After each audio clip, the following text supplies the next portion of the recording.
আসসালামু আলাইকুম। প্রিয় দর্শক, শুধু কি মুসলমানরাই জান্নাতে যেতে পারবে? তাহলে কি অমুসলিমরা কখনোই জান্নাতে যেতে পারবে না? চলুন আমরা জেনে নিব ইসলামের আলোকে।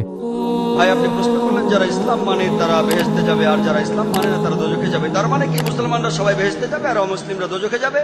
ভাই, কি করলে বেহেশতে যাবেন সেই কথাটা রয়েছে সূরা আসরে 1 নম্বর আয়াত থেকে 3 নম্বর আয়াতে বলা হয়েছে, ইন্নাল ইনসানা লাফি খুসর ইল্লাল্লাযিনা আমানু ওয়া আমিলুস সলিহাতি ওয়া তাওয়াসাউ বিল হাক্কি ওয়া তাওয়াসাউ বিস সাবর।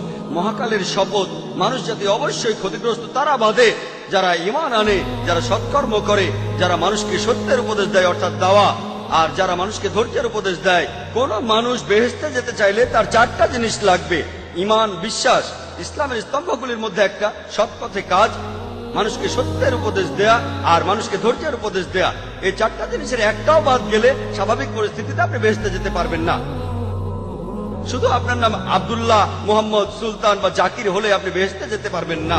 শুধু মুখে মুসলিম দাবি করলে বেহেশতে যাবেন না। আমি আমার লেকচারেও বলেছি, পবিত্র কোরআনে সূরা আনকাবুতের 2 নম্বর আয়াতে উল্লেখ করা আছে, আমি ঈমান এনেছি কথা বললেই, আমি মুমিন কথা বললেই তোমরা কি মনে করো তোমরা বেহেশতে যেতে পারবে? আল্লাহ তোমাদের অবশ্যই পরীক্ষা করবেন। তাহলে নিজেকে মুসলিম দাবি করলেই আপনি বেহেশতে চলে যাবেন না। যে লোকটা ইসলাম ধর্ম পালন করে, ইসলাম শব্দটা এসেছে আরবি শব্দ সালাম থেকে, যার অর্থ শান্তি। এর আরেকটা অর্থ ঈশ্বরের কাছে নিজের ইচ্ছাকে সমর্পণ করে দেয়া।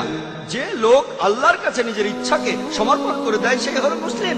তাহলে যে লোক ঈশ্বরের কাছে নিজের ইচ্ছাকে সমর্পণ করে, তার নাম যাই হোক না কেন, সে বেহেশতে যাবে। তাহলে বেহেশতে যেতে হলে ঈমান থাকতে হবে। সবগুলো স্তম্ভের কথাই বলেছি। একজন সৃষ্টিকর্তা আছেন, নবী রাসূল আছেন, তারপর পরকাল আছে, কিতাব আছে ইত্যাদি। ভালো সব কাজ করা আর মহান স্রষ্টার কাছে নিজের ইচ্ছাকে সমর্পণ করা। আপনি যদি স্রষ্টার কাছে নিজের ইচ্ছাকে সমর্পণ করেন, আরবিতে সেটাকেই বলা হয় ইসলাম ধর্ম। তার মানে এই না যে আপনি পাকিস্তান বা সৌদি আরবে থাকলে বেহেশতে যাবেন না। সৌদি আরবের সব লোক আর পাকিস্তানের সব লোক আল্লাহ মালুম, তিনি জানেন সবাই বেহেশতে যাবেন কিনা। তাহলে সেই লোকগুলোই বেহেশতে যাবেন যারা আল্লাহ তাআলার নির্দেশগুলো মেনে চলে। যে আল্লাহ তাআলার নির্দেশগুলো মেনে চলে দিয়ে নিজেদেরকে মুসলিম বা মোহাম্মদ বা আব্দুল্লাহ বলে আপনারা বেহেশতে যেতে পারবেন না। নাম বদলানো এখানে আবশ্যিক নয়। একটা নাম গ্রিন। সৎ কাজ, মানুষকে সত্যের উপদেশ দেয়া, ধৈর্যের উপদেশ দেয়া। যদি ভালো কাজ করেন, আপনার ঈমান থাকে, মানুষকে সত্যের আর ধৈর্যের উপদেশ দেন, ইনশাআল্লাহ তাহলে সেই লোক বেহেশতে যেতে পারবে। প্রশ্ন করা হলো যে ইহুদি এবং খ্রিস্টানরা তারা জান্নাতে যাবে কিনা। এবং আমরা জানি ঈমানের 6টা আর্টিকেল বা প্রিন্সিপাল আছে, মূলনীতি আছে ঈমানের। প্রথম কি আল্লাহর প্রতি ঈমান আনা, 2 নম্বর হচ্ছে আল্লাহ রাসূলের প্রতি ঈমান আনা, 3 নম্বর হচ্ছে আসমানি কিতাবের প্রতি ঈমান আনা, 4 নম্বর হচ্ছে সকল নবী রাসূলদের প্রতি ঈমান আনা, 5 নম্বর হচ্ছে 2 নম্বর হচ্ছে ফেরেশতাদের প্রতি ঈমান আনা, তারপরে আপনার হচ্ছে তাকদীরের প্রতি ঈমান আনা, আখিরাতের প্রতি ঈমান আনা, তাই না? এই যে 6টা বা 7টা জিনিসের প্রতি ঈমান আনতে হবে, এটাকে বলা হয় রাসূলুল্লাহ সাল্লাল্লাহু আলাইহি ওয়াসাল্লামের উপর ঈমান না আনলে সে তো মুসলিম হিসেবে গণ্য হবে না। আর কি কেউ জান্নাতে যাবে না? প্রশ্ন দেখা দিল। হ্যাঁ, জান্নাতে যাবে ওয়াল্লাযিনা হাদু, যারা ইহুদি ছিল রাসূলের আগমনের পূর্বের লোকদের কথা বলা, যারা ইহুদি ছিল, যারা খ্রিস্টান ছিল, যারা ওয়াসাবিইনা সাবাই, এই সকল ব্যক্তিদের মধ্যে যারা ঈমান এনেছে এবং তারা আমলে সালেহ করেছে, আল্লাহর প্রতি ঈমান, আখিরাতের প্রতি ঈমান, আমলে সালেহ করেছে, এই সকল ব্যক্তিরা জান্নাতে যাবে।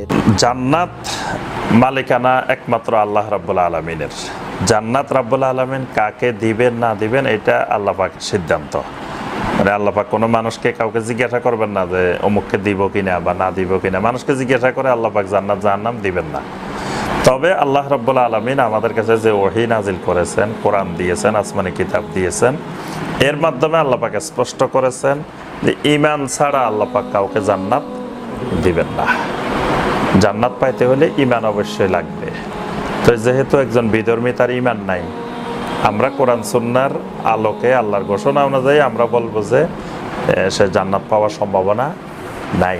তাকে জান্নাতি মনে করলে আমার ঈমান থাকবে না। রাসূল সাল্লাল্লাহু আলাইহি সাল্লাম বলেছেন, কেউ যদি আল্লাহর বাণী বা ইসলামের জ্ঞান শেয়ার করে তাহলে সে খুব সহজেই জান্নাতের পথে এগিয়ে যেতে পারে। তাই ভিডিওটি অবশ্যই শেয়ার করবেন এবং নতুন নতুন ইসলামিক ভিডিও পেতে আমাদের পেজটি অবশ্যই ফলো দিয়ে রাখবেন। ধন্যবাদ।